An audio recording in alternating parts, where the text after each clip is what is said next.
É isso, hein? Que entrada triunfal com a camisa. Olha lá, falamos da camisa. Falando em camisa, ó, a 10, da Argentina. Tem pouco camisa 10 bom lá, não. Bom dia, Mauro Cedra. Bota a sua colher aí nesse clássico, que é aquela história, né? Clássico é clássico, não tem favorito. O Casão contou boas histórias aí. Bom dia. Bom dia, bom dia. Bem, zero envolvimento emocional, obviamente. Eu diria que, assim, para mim o jogo é mais importante, o confronto, por o Corinthians, por razões óbvias, né? Se o Palmeiras perder, vai ter uma repercussão e tal, mas o Palmeiras vai continuar na Libertadores, vai pegar o Universitário do Peru, um adversário que não é tão desafiador. Ele está bem colocado no campeonato, ele pode ser líder amanhã depois, né? Tem 2 jogos a menos. Se o Flamengo tropeça um jogo, ele vence, ele pode passar à frente até em pontos perdidos.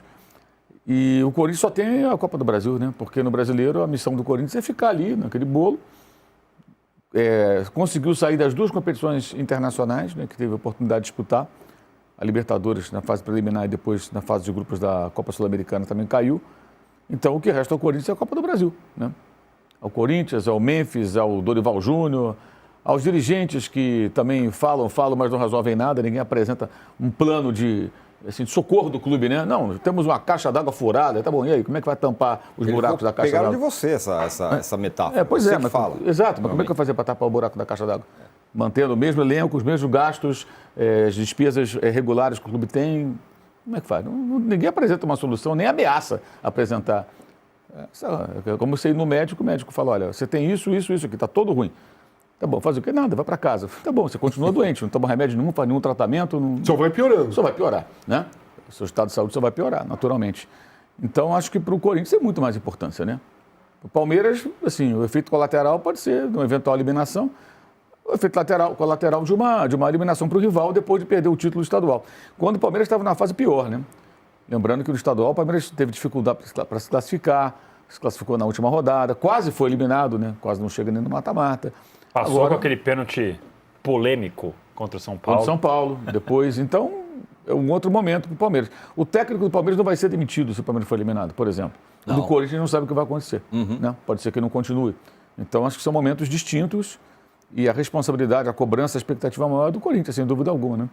Olha, só uma coisa, e aí, se perde, ser eliminado e demite o Dorival Júnior, abre mais um buraco na caixa d'água. É isso. Porque aí tem que ficar pagando multa contratual e ainda contratar um outro cara que vai pedir uns tubos. Dizem que não... O Juca disse no programa que a gente participou que eram 3 salários e que ele ganha 2,5 milhões. Então, aí realmente, 3 salários de multa. Aí realmente é um belo buraco, a mais na caixa d'água. Alguém faz um contrato desse tamanho com um técnico de futebol, né? Na situação seja do ele clube, qual for, não é o Dorival. Não, qualquer seja um. Na situação do clube, né?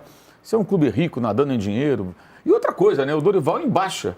O Dorival foi um fiasco na seleção brasileira. Sim. Não é que você está contratando um cara internacional, que técnico, saiu porque quis. Né? Não, é um técnico que fracassou de forma retumbante. A imagem que ficou do Dorival na seleção foi um dedinho levantado. Ó, posso entrar aí para conversar? Isso. Sabe? Então, é curioso isso. É bizarro, na verdade, né? Esse tipo de decisão é que é pouco questionada, né? Do ponto de vista da gestão, como é que você contrata um técnico em baixa que fracassou na seleção e paga ele um salário tão elevado? Por mim, sim, ele pode ganhar quanto for, mas é um clube que não tem condição de fazer isso. Mas faz. Exatamente. Então, pega a caixa d'água. Na verdade, já tem até uma furadeira, né? Eles ficam lá na caixa d'água, furando a caixa d'água o tempo todo. Exatamente. Na caixa d'água que resiste. O Anderson Sato, nós vamos responder a sua pergunta amanhã, porque amanhã é o dia da Relíquia do Rock. Muito boa a sua pergunta. Depois eu vou passar para o Casão já vai pensando e amanhã será respondida, viu? Obrigado.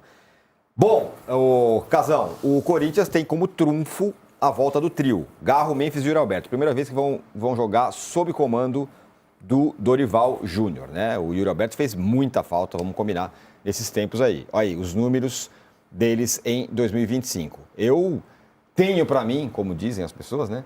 Que a ausência do Yuri Alberto colabora muito para o Corinthians ser ruim ofensivamente recentemente. Muitas das derrotas que o Corinthians teve, ou empates em casa e tal, foi decorrente de não ter uma agressividade ofensiva. E aí você joga contra qualquer time, o time começa a perceber que você não agride, a defesa não fica passando sufoco, começa a ganhar força, moral no jogo e vai para cima. Qualquer time, né? Então o Corinthians teve esse problema. O Yuri Alberto, ele dá muito mais agressividade, porque ele não desiste de bola nenhuma. ele corre para cima do zagueiro o tempo todo. Ele não é bom tecnicamente, ele é um jogador que você não pode chamar a tabela com ele. Ele tem que receber na frente para ele sair em velocidade, você tem que cruzar para ele, porque ele bate bem de primeira, ele não fica pensando como vai bater. A maioria dos gols que o Yuri Alberto perde é quando ele entra com a bola dominada e o goleiro sai. Aí ele vai dar o tapa, aí ele erra mais. Mas assim, dentro da área, tendo que... Quanto o Botafogo ele perdeu. Exatamente. Tendo que virar, bater, a bola, aquela confusão na área, jogada rápida que ele tem que antecipar o zagueiro, ele é muito bom. A diagonal ele é bom. Diagonal, ele é muito bom nesse tipo de jogada. Muito bom mesmo. Né? É um dos atacantes mais agressivos que o futebol brasileiro tem. Não é, para mim, o melhor centroavante. Para mim, o melhor centroavante é o Pedro, continua sendo o Pedro, porque eu acho o Pedro mais completo em todos os sentidos. Mas o Yuri Alberto é mais agressivo que o Pedro. O Yuri Alberto, ele deixa a cabeça da zaga um inferno mais do que o Pedro. O zagueiro contra o Pedro tem medo que ele pegue na bola. Né? Pô, tem que marcar o Pedro de perto, porque ele vira bem, ele toca, ele cabeceia bem. O Yuri Alberto não é esse o temor dos caras. É a movimentação dele, a velocidade. É o zagueiro pegar a bola e ver um cara disparar na direção dele e o cara ficar assustado. Ou o goleiro. Então ele tem isso. Isso vai mudar. O Corinthians vai ficar mais agressivo. Mas, gente, é assim, do meio pra frente, eu acho que o Corinthians tem um ótimo time. Principalmente se o Dorival fizer um losango no meio campo hoje, com o Martínez mais centralizado, o Carrillo, uma ponta aqui, não uma ponta, uma ponta do losango aqui na direita, você põe o Bidon, que é canhoto, aqui na esquerda, você põe o Garro lá em cima, na outra ponta lá de cima, e o Alberto e Memphis. Esse tipo, dali pra frente, eu acho muito qualificado. Agora a defesa do Corinthians, gente. A defesa do Corinthians, ela erra em qualquer momento, qualquer dupla de zaga que você pôr lá fica complicada, nenhuma agradou, nenhuma dá segurança para a torcida, e se inventar depois 3 zagueiros é pior. E nem sabe? Bidu e nem Mateuzinho também passam confiança também. Exatamente. Né? Porque eu tenho uma teoria, eu acho que mas o Mauro, você também acho que vai pensar como eu, mas o Mauro acho que vai pensar também. Se você tem no elenco 4 zagueiros que são médios, assim... Não, são fracos, né? Precisa da ajuda dos volantes. Você só põe 2, né? Porque se você pôr 3, você vai pôr 3 caras fracos no mesmo time. Sim. Né? É então você põe só 2. Como tem que ter bons zagueiros, põe o São Paulo 3. Porque muita zaga é assim, você tem um puta de um zagueiro e você põe um mais ou menos aqui, esse mais ou menos vira bom. Né? Gamarra fazia isso. Tem grandes jogadores. Galvão e Odivan. Moser, um monte de cara que jogava, o cara jogava do lado, não precisava nem ser tão bom assim, mas virava um puta zagueiro. Agora o Corinthians não tem esse cara bom. Então ele tem. Todos os zagueiros que o Corinthians tem são médio, um bom jogador, assim, um bom jogador. Então, põe 2, né? Para não complicar. Mas do meio para frente, acho que o Corinthians é competitivo, sim. Provável escalação do Corinthians, vou falar aqui para vocês. Hugo Souza, Mateuzinho, André Ramalho, Gustavo Henrique e Matheus Bidu. Ranielli, Martínez, André Carrillo e o Rodrigo Garro, que é exatamente o losango que o Casão falou. Memphis e Yuri Alberto. No último jogo agora contra o Botafogo, em poucos momentos que a gente viu o Memphis e o Yuri trocando passes, você já vê que eles se entendem um pouco mais. É diferente o Memphis ter que tabelar com o Yuri do que ter que tabelar com o Romero.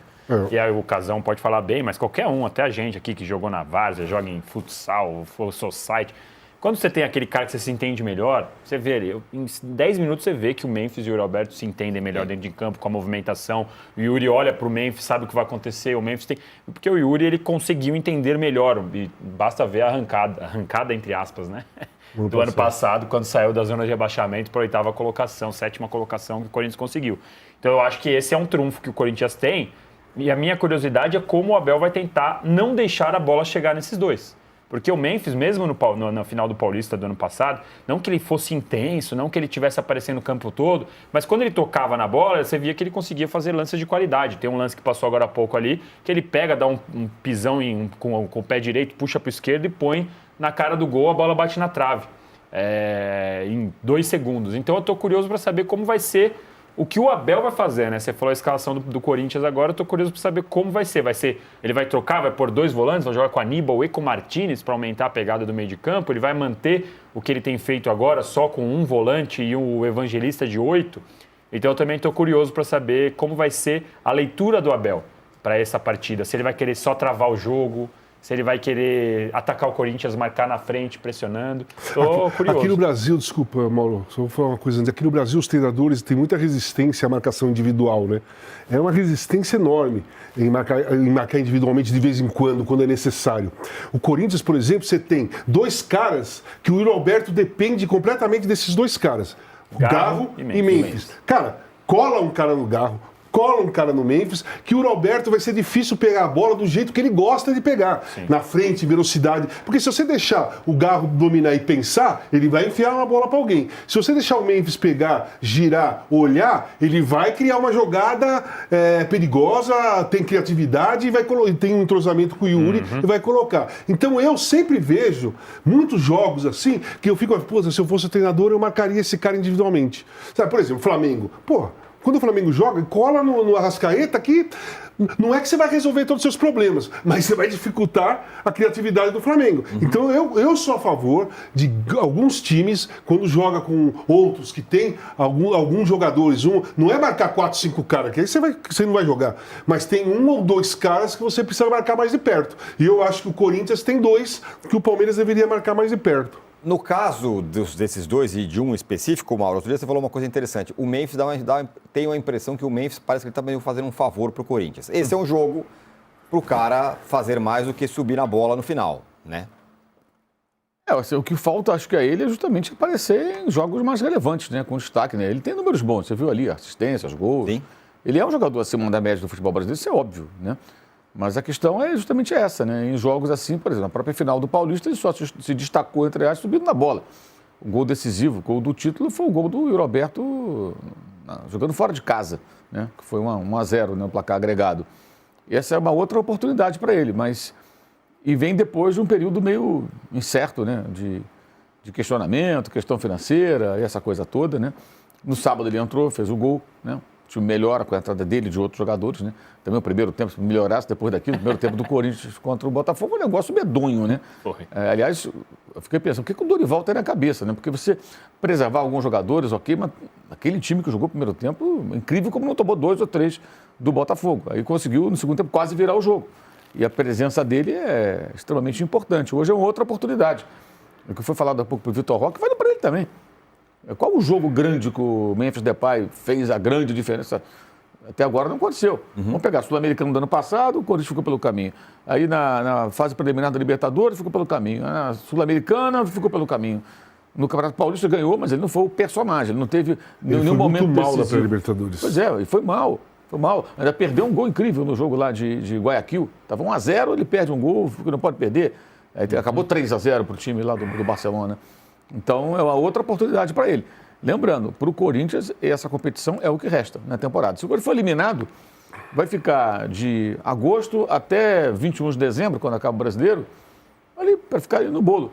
Aí talvez alguém fale, não, pode brigar por uma vaga na Libertadores. Depois do que houve esse ano, nem sei se isso motiva o torcedor. Isso vai ser... Uma arrancada histórica, vai para a Libertadores. Para quê? Para ser eliminado pelo Barcelona de Guayaquil?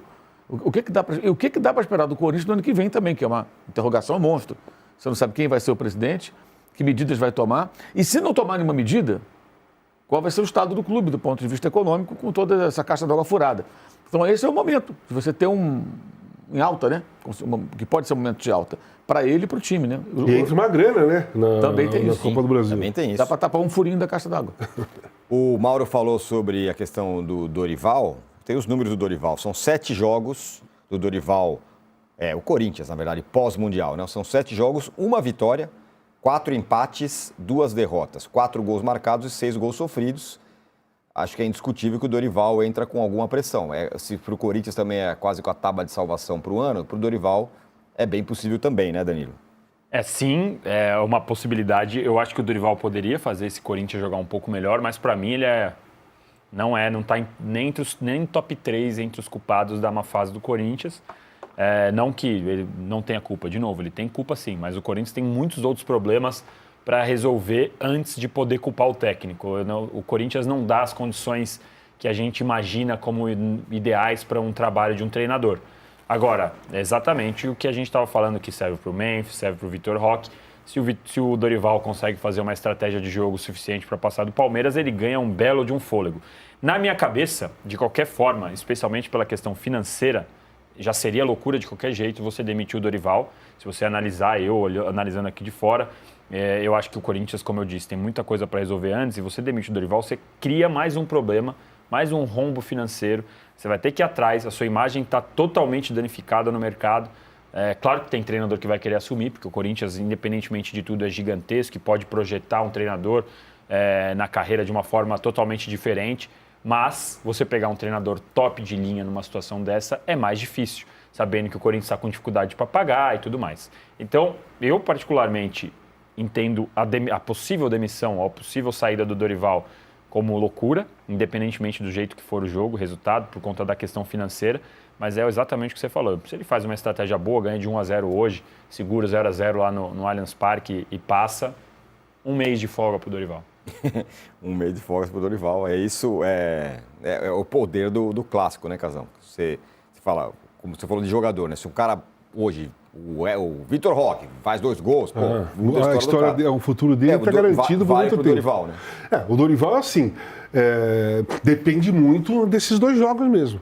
Não é nem da classificação, depende de como o time vai enfrentar o Palmeiras, que tipo de jogo vai fazer, qual será a postura do Corinthians. Porque eu acho, sinceramente, com esses números que você passou aí, depois do Mundial, se o Corinthians for eliminado sendo, não amassado, mas totalmente dominado pelo Palmeiras, os 2 jogos, aí eu acho muito difícil, mesmo que eu acho errado, vai ser um problema para o Corinthians, vai aumentar a dívida, ele não é o culpado, como o Danilo falou. Isso aí o Corinthians vem desde o começo do ano, era com o Ramon, você põe qualquer um ali, do jeito que está o clube, é difícil um treinador ter a cabeça tranquila para ficar lidando com os jogadores, porque ele tem que treinar os caras, preparar, fazer o esquema tático e conversar com os caras para eles não perder a motivação pela falta de pagamento, pelas confusões que estão acontecendo. E ele próprio também, né? Ele próprio, deve estar devendo também, né? Se o Corinthians paga o salário do Memphis, né? Que eu acho que se é nessa linha, tem... mais cedo ou mais tarde, essa caixa d'água aí, ela estoura. Porque ninguém vai ficar correndo que nem louco só para um cara receber o salário, né? Claro. Isso agora, você olha esses jogos aí, né? Tem uma derrota para o São Paulo, que a gente acabou de falar que historicamente tem sido completamente normal, independentemente do técnico. Não, sim, mas independentemente do técnico, o São Paulo, com o quadrado mágico lá no começo do ano, passou também por cima do Corinthians também. É meio que tradição já nesse clássico São Paulo e Corinthians. Empate com o Botafogo e com o Cruzeiro, do jeito que o Corinthians está, eu acho que foram bons empates. Aqui número não fica bom, mas você falar antes do jogo, o Corinthians vai empatar com o Cruzeiro. Beleza. O Corinthians vai empatar com o Botafogo fora de casa. Tudo bem também. Então, assim, esses números, claro, mostram que não está lá grandes resultados e tal, mas também não são tão ruins quanto parece por conta da tabela. Essa é a minha opinião. Porque isso considerando o Corinthians em todos os problemas que ele está, né? Não, lembrando, se a gente for olhar a folha salarial do Corinthians, aí sim, não era para o Corinthians estar nessa situação, não podia considerar normal empatar e tudo mais. Mas, sabendo de todos os problemas, tem esse asterisco aí nesses números que a gente mostrou. O técnico e o jogador mais caro juntos custam perto de €1 milhão por mês, né? Olha que loucura, né? É só fazer essa continha básica aí, pelo número que você falou aí do Dorival. €1 milhão. Juntos os dois. Dá €1 milhão por mês, aproximadamente. E outra coisa. Dois caras. Para 2 caras. O técnico pede reforço na coletiva. Ele pede reforço. 3. Não, quero 3, 4. Cara, você vai tratar do Corinthians. Nessa situação, aí você vai pedir reforço? Sério. Também tem umas certas coisas que a gente tem que cobrar desses treinadores. É muito fácil o cara chegar lá e falar, eu quero ganhar tanto. Quando tá desesperado, aceita qualquer negócio, mesmo com o técnico em baixa. Aí o cara pede reforço, ele tem que ter a noção de que ele está indo para um clube numa crise sem precedentes, a maior dívida do Brasil, com dificuldades econômicas bizarras, problemas políticos gigantescos, não sabe quem é o presidente, quem é que vai mandar, semana que vem que vai estar, ninguém sabe, quem vai estar amanhã. Ações na justiça, sai o presidente, vai, não vai, daí tem impeachment, não vai, tem o interino. Quando vai sair o interino? Quando vai ter um efetivo? Aí no meio desse caldeirão todo, cada um precisa de 3 ou 4 reforços. Tá de sacanagem, né? Peraí, você tem que saber que você vai treinar esse time aí e tá muito bom, porque é um time muito caro para a realidade do clube. O Corinthians não tem condições de ter esses jogadores hoje, essa é a realidade. Por isso está nesse buraco. E eu acho também assim, isso deveria ser mais questionado, sabe? Mas como assim você quer 4 reforços? Você não sabe onde você meteu, meu amigo? Você não sabe onde você está? Você está num Corinthians endividadaço. Como é que você 4 reforços? Vive aonde? Que planeta vive o técnico? É muito cômodo, sabe? É uma transferência de responsabilidade. A responsabilidade de fazer jogar é dele. Ele aceitou. Dorival Júnior aceitou. Se ele, Sabia onde estava indo. Se ele quisesse reforço, trabalhasse bem e ficasse na seleção. Que aí basta ter o passaporte brasileiro que ele pode convocar. Aí você escolhe. Né? E dá para escolher um belo cardápio, né? Independentemente da geração, o Brasil sempre oferece bons jogadores para o técnico convocar. Tá. Difícil é convocar para a seleção da Bolívia. Do Brasil é fácil, né? Sempre você ter bons jogadores. Então ele estava numa situação que ele escolhia aquele que agora não escolhe mais. E o clube não tem essa condição. Então quando o cara fala um negócio desse, eu acho assim, eu acho até um afronto com o torcedor. Como assim você quer 3, 4 reforços? Tem que se virar com o que você tem aí. Pegar esses jogadores da zaga, que o Casão falou, que são tecnicamente mais fracos, conseguir montar um conjunto em que você, pela qualidade coletiva, você melhora o desempenho individual. Ele ficou um mês treinando, gente. Esse time tinha que estar melhor. Esse time tem que estar melhor. É o trabalho dele. Como ele ficou um mês com a seleção brasileira, na época da Copa América, e não melhorou nada. Essa é a questão. O Dorival é um técnico de tiro curto. Em geral é assim. Então, assim, eu não vejo consistência de um trabalho. E já houve tempo. Essa parada da Copa do Mundo de Clubes, ela diz muito sobre o trabalho dos técnicos. Porque foi um período grande para você recuperar contundidos, descansar, estudar os adversários que virão, já saber até os jogos. Dia tal, com quem jogo, onde jogo, aqui, acolá, onde viaja, botar logística. Devo fazer tudo. Aí você não vê nenhum progresso. Que diabo de trabalho é esse? Aí você vai ver quanto o cara custa. Aí ele vai na coletiva, não, preciso de 3 reforços. Como assim, amigo? Como assim você quer reforço ainda? Não tem cabimento, sabe? Perfeito. Só uma coisa que eu quero falar sobre a folha salarial. Na minha visão, a folha salarial do Corinthians não é compatível com a qualidade do grupo que ele tem. Eu não acho que o grupo do Corinthians... Eu não acho que esses jogadores não deveriam estar no Corinthians porque são caros. Não. Eles, fora o Memphis, os outros poderiam estar no Corinthians, só que não com o salário que os caras ganham. Que custam, porque, por exemplo, o Igor Coronado, que já foi embora, chegou, ficou aí 1 ano ganhando 2 milhões por mês, meu amigo. Sem jogar... Quando entra, não mostrava nada. Quando o Garro estava fora, que ele era o cara que tinha que ser o meia, estava com dor no joelho, dor de barriga, dor nas costas, dor não sei o que lá. Nunca assumiu a posição, nunca assumiu uma responsabilidade no Corinthians e ganhava 2 milhões. Eu estou dando um exemplo do Coronado, mas não estou falando que a culpa é dele. Sim. A culpa é dos caras que trabalham lá no Corinthians, que fez um elenco de qualidade média, tá? Só que com um salário de cara de seleção brasileira no auge. Todos eles.